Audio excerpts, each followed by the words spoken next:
starting a trucking company? The order you do things matters. Getting your LLC, DOT number, authority, and insurance is only part of the process. Miss one important step, and your truck could be sitting instead of hauling. Let's walk through the process in the order that makes the most sense. Before you file anything, decide what kind of trucking business you're actually building. Will you operate under your own authority or lease onto another carrier? Will you run local, regional, or long haul? What will you haul?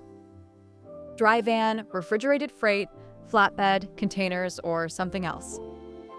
These decisions affect almost everything that comes next. Next, establish the business itself. Choose your business structure. Register the company with your state when required. Get your EIN. Set up your business banking, bookkeeping, and contact information. And use the exact same legal business information consistently from this point forward.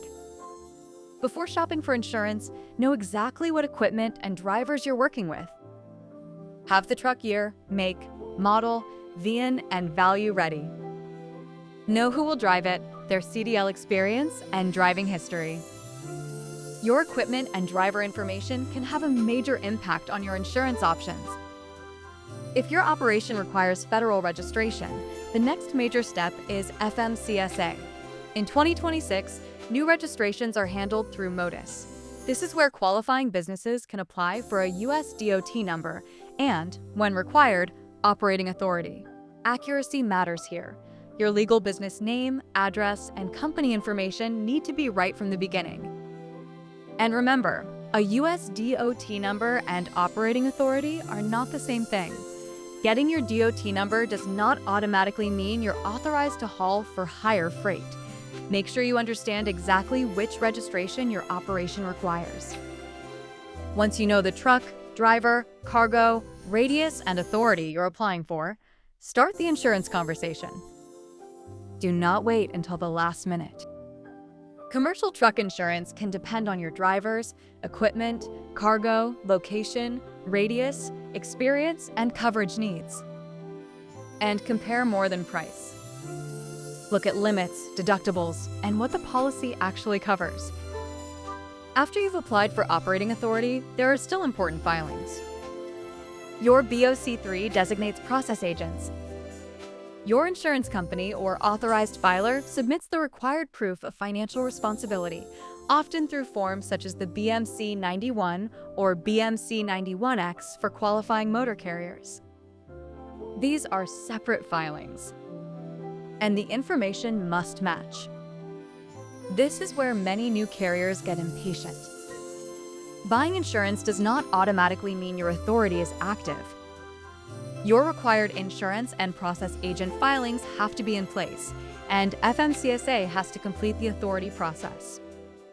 Do not haul under your own authority until the operating authority actually shows active. Next, finish the registrations and credentials that apply to your operation. Interstate carriers may need UCR. Depending on your vehicle and where you operate, you may also need apportioned registration, IFTA credentials, and state-specific permits. Do not assume every trucking company needs the exact same permits. Your operation determines what applies. Before anyone drives, make sure the driver's side of the business is compliant.